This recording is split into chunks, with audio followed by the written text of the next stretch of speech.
تھا یا کہ مکتب کی کرامت، وہ فیضان نظر تھا یا کہ مکتب کی کرامت، سکھائے کس نے اسماعیل کو آداب فرزندی۔ باپ کی بات پر اس قدر جھک جانا کہ خود کو قربان کرنے کے لیے، ذبح ہو جانے کے لیے پیش کر دے۔ علامہ صاحب نے اس میں دو چیزوں کا ذکر کیا ہے، فیضان نظر تھا، کسی کی نظر کا فیض تھا، یا کہ مکتب کی کرامت تھی۔ مکتب جیسے کہ ہمارے یہاں مکتب ہیں، اسکول ہیں، کالجز ہیں، یونیورسٹیز ہیں، بڑی بڑی ڈگریاں دی جا رہی ہیں، بہت زیادہ اسٹوڈنٹس کو سائنس پڑھائی جا رہی ہے۔ ہر آلموسٹ یونیورسٹی جو ہے وہ موسٹلی جو گروپ آف اسٹڈیز دے رہی ہے وہ سائنس ہے۔ تو آداب فرزندی سکھانے کے لیے مکتب کیا کر رہا ہے؟ تو وہ کیا مکتب تھا، وہ کون سا مکتب تھا، اور کیا کسی استاد کی نظر کا فیض تھا؟ کہ سکھائے کس نے اسماعیل کو آداب فرزندی۔ یہ آداب فرزندی جو ہیں یہ کہاں سے آتے ہیں؟ ایک بیٹے کے اپنے باپ کے سامنے خود کو ذبح کر دینے کے لیے پیش کر دینا، اس قدر اللہ کی محبت کا غالب آ جانا کہ باپ اور بیٹے کے درمیان جذبات باقی ہی نہیں رہ جاتے۔ دراصل مومن کی یہی شان ہے، دراصل ایک مسلمان کی یہی شان ہے۔ تو نام بھی مسلمانوں نے تبھی پیدا کیا تھا، تبھی اللہ کے بندوں نے اپنی زمین، اپنا جہان پیدا کیا تھا۔ تبھی تو علامہ صاحب نے کہا تھا کہ سیلِ رواں رکتا تھا، تھمتا نہ تھا ہمارا، سیلِ رواں تھمتا نہ تھا ہمارا، کہ ہمارا فتوحات کا جو سلسلہ تھا وہ کبھی رکا ہی نہیں تھا۔ کبھی غور کریں تو پتہ چلے گا کہ اب آپ جہاد کی بات کریں تو آپ کیا ہیں؟ دہشت گرد ہیں۔ اگر آپ یونیورسٹیز کے اندر دین کی بات کریں، مذہب کی بات کریں تو آپ مذہبی ہیں۔ اگر آپ کوئی بھی ایسی فکر کی یا سوچ کی بات کریں تو لوگ آپ کو اس طریقے سے دیکھتے ہیں کہ جیسے پتہ نہیں کون سی دنیا، کون سے جہان کی میں بات کر رہی ہوں۔ عجیب سی اجنبیت ہے ہمارے بچوں کے اندر۔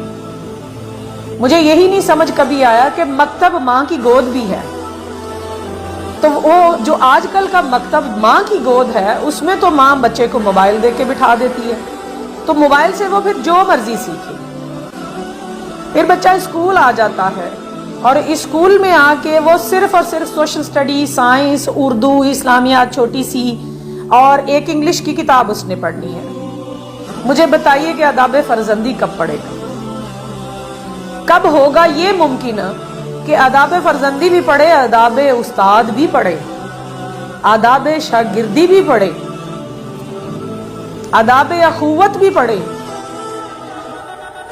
اور آداب ہمسائیگی بھی پڑھے، آداب رشتہ داری بھی پڑھے؟ یہ کیسے ممکن ہو؟ اس نے معاشرت، خوبصورتی جو ہے معاشروں کی وہ خوبصورت رویوں سے آتی ہے۔ تو جب ہر کسی کو کے دل میں ایک دوڑ لگ جائے گی دولت کی، پیسے کی، ڈگری بھی محض اس لیے لی جائے، سائنس کی ڈگری اس لیے لینی ضروری ہے تاکہ کسی اچھے پروفیشن کو جوائن کیا جا سکے، تو جب تمام اداروں کی، تمام مکتبوں کی یہی سوچ ہو جائے گی، استاد بھی تو پیسے کے پیچھے بھاگ رہا ہے، مال کے پیچھے بھاگ رہے ہیں۔ آپ کو یقیناً اس بات سے اچھی طرح واقفیت ہوگی کہ سلطان عبد الحمید کے دور میں یہ بات کہی جا رہی تھی کہ آنے والی صدیاں جو ہیں وہ مال اور دولت کے پیچھے بھاگنے والوں کی ہیں۔ جس کے پاس مال ہوگا، مادیت پرستی ہوگی، اسی کا سارا جہان ہوگا، اسی کے پیچھے آنکھیں بند کر کے سب چل رہے ہوں گے۔ اچھے اور برے کی پہچان، کھوٹے اور کھرے کی پہچان ختم ہو جائے گی، لپیٹ کر رکھ دی جائے گی بساط دین اور مذہب کی، اخلاقیات کی، کردار کی، خوبصورت رویوں کی بساط ہی لپیٹ دی جائے گی۔